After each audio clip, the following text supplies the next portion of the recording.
Assalamualaikum warahmatullahi wabarakatuh. Perkenalkan, kami dari kelompok rancangan peraturan perundang-undangan kelas C dengan dosen pengampu Bapak Idra Satmaidi dan Ibu Pipi Susanti. Pada kesempatan kali ini, saya dan teman-teman dari kelompok 5 akan menjabarkan terkait dengan pendahuluan pada bab 1 tentang naskah akademik rancangan peraturan daerah Provinsi Bengkulu tentang sistem penyelenggaraan pemerintahan berbasis elektronik di Provinsi Bengkulu. Sebelumnya saya akan memperkenalkan diri terlebih dahulu. Saya Sarvina Azalina Sution akan membahas tentang latar belakang dalam naskah akademik rancangan peraturan daerah Provinsi Bengkulu tentang sistem penyelenggaraan pemerintahan berbasis elektronik di Provinsi Bengkulu. Kemudian teman saya Azmi Putra akan membahas tentang identifikasi masalahnya. Kemudian teman saya Ivana Aryaningrum akan membahas tentang tujuan dilaksanakannya perancangan naskah akademik ini. Dan yang terakhir, Nadia Salsabila akan menjabarkan tentang metodologi penelitian yang akan kami gunakan dalam perancangan naskah akademik peraturan daerah Provinsi Bengkulu tentang sistem penyelenggaraan pemerintahan berbasis elektronik di Provinsi Bengkulu. Baiklah, langsung saja Bapak Ibu sekalian. Saya akan membahas tentang latar belakang mengenai naskah akademik rancangan peraturan daerah Provinsi Bengkulu tentang sistem penyelenggaraan pemerintahan berbasis elektronik di Provinsi Bengkulu. Pada dasarnya, perkembangan teknologi dari zaman ke zaman akan semakin canggih, sehingga sekiranya perlu untuk mengikuti arus perkembangan teknologi tersebut dalam berbagai bidang, misal seperti kesehatan, hiburan, hingga penyelenggaraan pemerintah itu sendiri. Dan sudah sepantasnya dalam penyelenggaraan pemerintahan Indonesia atau terkhususnya Bengkulu itu menggunakan teknologi sebagai basisnya. Selain untuk menghemat waktu dan tenaga, penggunaan teknologi dalam penyelenggaraan pemerintah dapat bermanfaat untuk mewujudkan tata kelola pemerintahan yang baik, peningkatan kualitas penyelenggaraan administrasi pemerintahan, dan peningkatan partisipasi masyarakat dalam pelayanan publik. Sebagaimana yang diatur dalam Undang-Undang Dasar Negara Republik Indonesia tahun 1945 pasal 28F yang menyatakan bahwa setiap orang berhak untuk berkomunikasi dan memperoleh informasi untuk mengembangkan pribadi dan lingkungan sosialnya, serta hak untuk mencari, memperoleh, memiliki, dan menyimpan informasi dengan menggunakan segala jenis saluran yang tersedia. Dengan diterapkannya sistem pemerintahan berbasis elektronik ini, memberikan peluang untuk mendorong dan mewujudkan penyelenggaraan pemerintahan yang terbuka, partisipatif, inovatif, dan akuntabel, serta meningkatkan kolaborasi antara instansi pemerintahan dalam melaksanakan urusan dan tugas pemerintahan untuk mencapai tujuan bersama. Dan yang terkhususnya adalah dapat meningkatkan kualitas dan jangkauan pelayanan publik pada masyarakat luas, serta menekan tingkat penyalahgunaan kewenangan dalam bentuk kolusi, korupsi, dan nepotisme melalui penerapan sistem pengawasan dan pengaduan masyarakat berbasis elektronik. Berdasarkan hal ini pula, diperlukanlah penelitian hukum yang lebih lanjut terhadap permasalahan terkait penyelenggaraan sistem pemerintahan berbasis elektronik sebagai dasar dari pembentukan rancangan peraturan daerah Provinsi Bengkulu tentang penyelenggaraan sistem pemerintahan berbasis elektronik di Provinsi Bengkulu. Baik, terima kasih. Setelah mendengar penjelasan latar belakang dari Saudari Pina, di sini saya akan menjelaskan tentang rumusan masalah. Nah, rumusan masalah dalam penulisan naskah akademik rancangan peraturan daerah Provinsi Bengkulu yang ingin kami buat yaitu sebagai berikut. Nah, 1. Bagaimana pengaturan terkait penyelenggaraan sistem pemerintahan berbasis elektronik di Provinsi Bengkulu demi mencapai pelayanan masyarakat yang memadai. Nah, di sini kami ingin melihat bagaimana pengaturan dalam menyelenggarakan sistem berbasis elektronik ini untuk mendapatkan hasil yang baik atau memadai bagi masyarakat Provinsi Bengkulu. Ini yang ingin dicapai pada nomor 1.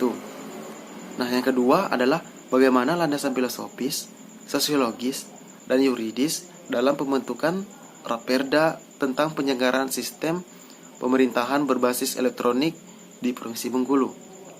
Nah, dapat kita ketahui bahwa landasan filosofis, sosiologis, dan yuridis pembentukan peraturan perundang-undangan dilakukan berdasarkan asas pembentukan peraturan perundang-undangan yang baik. yaitu seperti kejelasan tujuan, kelembagaan atau pejabat pembentuk yang tepat, nah, dan yang lain sebagainya.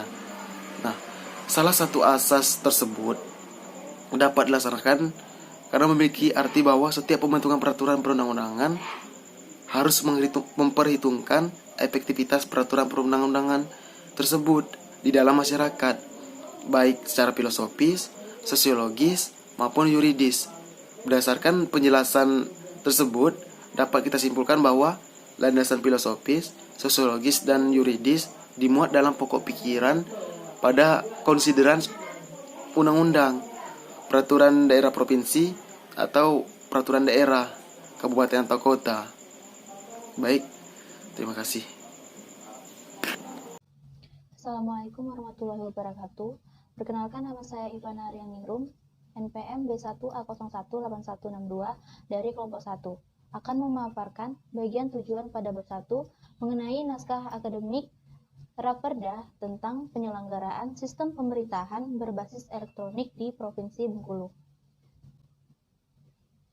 Baik, saya akan menyampaikan tujuan dalam penulisan naskah akademik Rancangan Peraturan Daerah Provinsi Bengkulu, antara lain, yang pertama adalah untuk mengetahui permasalahan hukum dalam menghadapi pembentukan Raperda tentang penyelenggaraan sistem pemerintahan berbasis elektronik di Provinsi Bengkulu, atau yang lebih dikenal dengan e-government. Yang kedua adalah untuk mengetahui landasan filosofis, sosiologis, dan yuridis dalam perencanaan pembentukan Raperda tentang penyelenggaraan sistem pemerintahan berbasis elektronik di Provinsi Bengkulu agar dapat memperkuat fondasi pengaturan Raperda serta untuk pengenalan sistem e-government di Bengkulu. Yang terakhir adalah untuk mengetahui sasaran yang akan diwujudkan atau ruang lingkup peraturan dan jangkauan serta arah pengaturan Raperda tentang penyelenggaraan atau penerapan sistem pemerintahan berbasis elektronik di Provinsi Bengkulu. Terima kasih. Wassalamualaikum warahmatullahi wabarakatuh.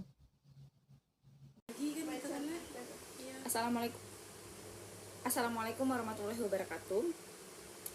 Saya Nadia Salsabila dari kelompok 1 perancangan undang-undang.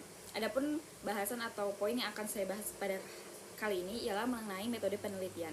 Adapun bahas arti atau makna dari metode ialah cara kerja atau tata cara untuk memahami objek yang akan menjadi sasaran ilmu pengetahuan yang bersangkutan. Kemudian metode merupakan suatu alat di mana alat tersebut akan memberikan suatu pedoman atau landasan bagaimana cara-cara untuk mempelajari suatu ilmu pengetahuan yang akan dikaji. Kemudian juga akan memberikan landasan atau dasar bagaimana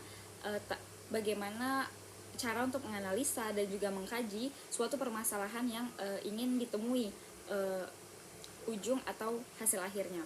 Penelitian yang akan kami lakukan pada kelompok ini lebih berfokus kepada evaluasi kebijakan Provinsi Bengkulu tentang penyelenggaraan sistem pemerintahan berbasis elektronik.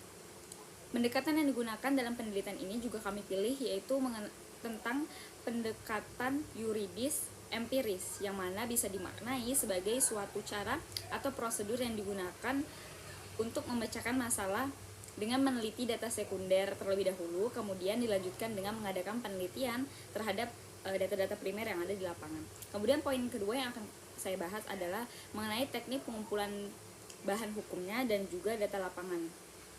Pengumpulan bahan hukum sendiri itu lebih diartikan sebagai data-data atau bahan kepustakaan dilakukan dengan mengkaji, nantinya kami akan mengkaji dan menganalisis bahan-bahan kepustakaan, yaitu mengkaji seperti perundang-undangan dan lain sebagainya. Sedangkan pengumpulan data lapangan dilakukan dengan cara observasi langsung dan juga wawancara dengan responden yang telah kami riset sebelumnya. Wawancara dilakukan secara terstruktur dengan berpedoman pada daftar-daftar pertanyaan yang sudah ada. Terima kasih. Wassalamualaikum warahmatullahi wabarakatuh.